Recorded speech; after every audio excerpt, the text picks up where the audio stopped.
Obrigado, Greta, por nos explicar como funciona a coisa. Esse é o Visão Libertária, sua fonte de informações descentralizadas e distribuídas. No dia 3 de fevereiro de 2021, Greta Thunberg cometeu um deslize em suas redes sociais. Ela publicou em um tweet um documento que havia recebido, que era um toolkit acerca de protestos de fazendeiros na Índia. O detalhe é que ela não atentou que o documento não continha apenas propaganda contra o governo indiano, mas sim todo o planejamento detalhado de ações bastante específicos visando intervir na questão local. Inclusive, continha detalhamentos do planejamento de uma manifestação que havia acontecido no dia 26 de janeiro, portanto dias antes disso, e que realmente aconteceu como descrito lá, e inclusive se tornou uma manifestação violenta. Ou seja, Greta, de forma descuidada, acabou revelando como funciona o planejamento desse grupo, que não se assume o nome no documento, cujo objetivo era reverter mudanças feitas na legislação pelo primeiro-ministro da Índia. Ficou claro que o apoio dela a essas causas ambientalistas não é algo orgânico ou espontâneo, mas um bem cuidado e planejado papel de relações públicas, com objetivos bastante específicos. O documento descrevia o papel dela e de Rihanna, uma atriz ou cantora, não sei, que também apoiou esses protestos. A ação praticamente coreografada de ambas a partir de um documento sobre um assunto que elas certamente não entendem nada, mostrou a hipocrisia desses artistas e celebridades socialistas no mundo. O pessoal na Índia ficou revoltado, a ponto de ambas serem alvos de protestos contrários lá. Mas para a gente entender esse assunto, vamos antes entender o problema original, a revolta dos fazendeiros na Índia que está acontecendo nesse momento. A Índia, vocês sabem, é o segundo país mais populoso do mundo e desde 2014 é governada por um conservador, o primeiro-ministro Narendra Modi. Ele pertence ao partido RSS-BJP, que é um partido nacionalista hindu, não é radical, apenas de direita.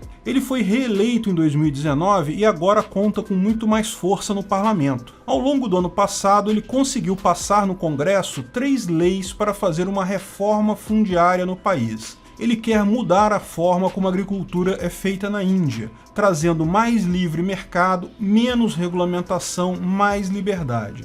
Parece bom, né? Alguns fazendeiros estão adorando as novas leis, mas tem uma parte deles que não gostou. Como você pode imaginar, a esquerda, a oposição a Narendra e ao RSS-BJP tem organizado vários protestos contra essas leis, dizendo que é um extermínio, um genocídio, um absurdo. Você conhece o esquema. Mas afinal, o que são essas leis em si? Olha, o assunto é complexo, eu não sou de lá, não teria capacidade de entender todos os nuances da lei. Mas de forma geral, na Índia existe hoje um sistema de reserva de produção e preços para os fazendeiros. O governo garante a compra de toda a produção de determinadas fazendas por um preço pré-estabelecido. Isso é bom para alguns fazendeiros porque significa menos risco. Eles já sabem quanto vão ganhar no final. Mas para outros é ruim, porque eles ficam presos nessa regulamentação e não têm oportunidade para aumentar a produtividade e ganhos. Não tem como lucrar mais. No final, o problema disso tudo é a questão do incentivo. Se eu já sei o quanto vou ganhar com a minha terra, por que eu vou me esforçar para aumentar a produtividade? Por que vou tentar melhorar? Por que investir?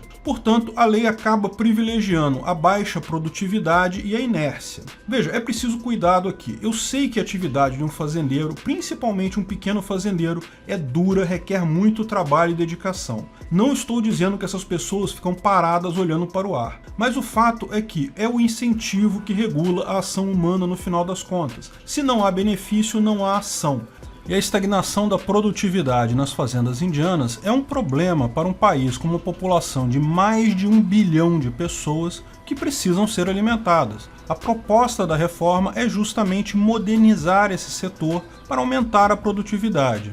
Portanto, de um lado, existem fazendeiros que querem as leis, visto que isso garante mais possibilidade de ganhos para eles. Para a população da Índia, de forma geral, porque esses benefícios para os fazendeiros encarecem os produtos para todos os indianos. Mas é lógico, tem uma fração significativa de fazendeiros, tipicamente pequenos fazendeiros, cuja lei vai trazer algum prejuízo. Eles temem não ser competitivos o suficiente num livre mercado e acabar tendo que vender suas terras para grandes fazendeiros. A esquerda, lógico, comprou a causa deles, principalmente para bater no primeiro-ministro de direita. É preciso reconhecer que os fazendeiros têm um ponto. Em alguns tipos de plantações, soja, milho, é óbvio que uma grande propriedade tem uma vantagem econômica sobre pequenas propriedades, mas isso não é verdade para toda e qualquer cultura.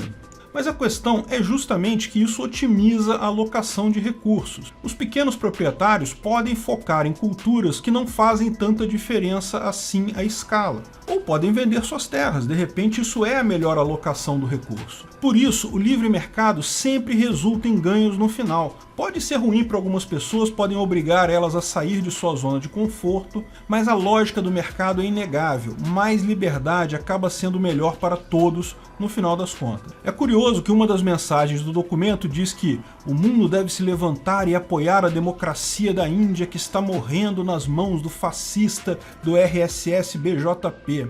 Pois é, né? Parece muito algo que jornalistas brasileiros diriam, não parece? Acho que agora sabemos o que causou todo aquele alvoroço com as queimadas da Amazônia em 2019, com vários artistas tuitando sobre a tragédia das queimadas, com fotos aleatórias, cangurus, girafas pegando fogo, e todo mundo querendo comprar briga com o que eu aposto que estava escrito lá no script desse pessoal, o presidente fascista Bolsonaro que está arruinando a democracia brasileira. Repare como o documento descreve a hora que eles devem fazer os tweets, o conteúdo, quem marcar, quem referenciar. Tem método nessa ação. Lógico que a associação por trás do toolkit não tem nome, não aparece nada ali. Mas eu sou capaz de apostar com você que é alguma ONG esquerdista financiada pelo Open Society dos Soros. Como expliquei no meu vídeo sobre os Soros, mesmo que, por hipótese, a intenção dele seja justa e libertária, você pode pensar derrubar governo é algo libertário, não é mesmo? Mas ele simplesmente não tem capacidade para decidir quais movimentos e ONGs efetivamente lutam contra governos autoritários e quais só usam isso como uma desculpa. No final ele acaba financiando apenas um bando de socialistas que lutam, na verdade, contra o livre mercado. Lutam por mais governo, não por menos governo. Lutam pelo privilégio de poucos contra a liberdade da sociedade. E o documento mostra, curiosamente, como tal engrenagem funciona. Ele estabelece pontos focais, sempre ligados a pautas identitárias. Repare que eles colocam como se fazendeiras mulheres fossem as principais afetadas. A falta de garantia de preços vai aumentar a disparidade de gênero, o famoso gender gap. E aí propõe, vamos fazer um social storm, colocar um monte de posts nas redes sociais em duas levas no dia 4 e 5 de fevereiro, de 11 às 2 da tarde. Bom saber que esse horário é um bom horário para fazer social storm, olha aí, fica a dica.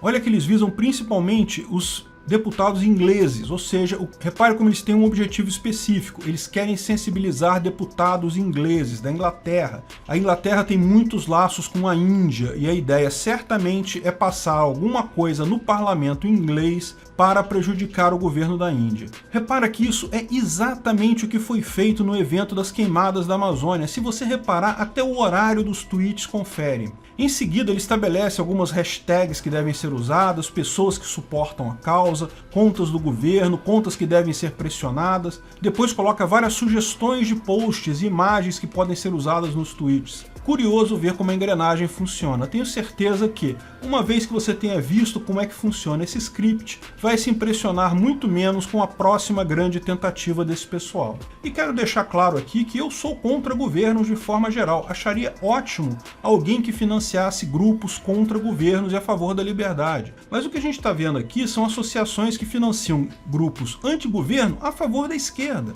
Nenhum deles financia nada na China. Ou seja, na verdade o que eles querem é mais governo, menos liberdade para a população. Quantos desses grupos não existem aqui mesmo no Brasil?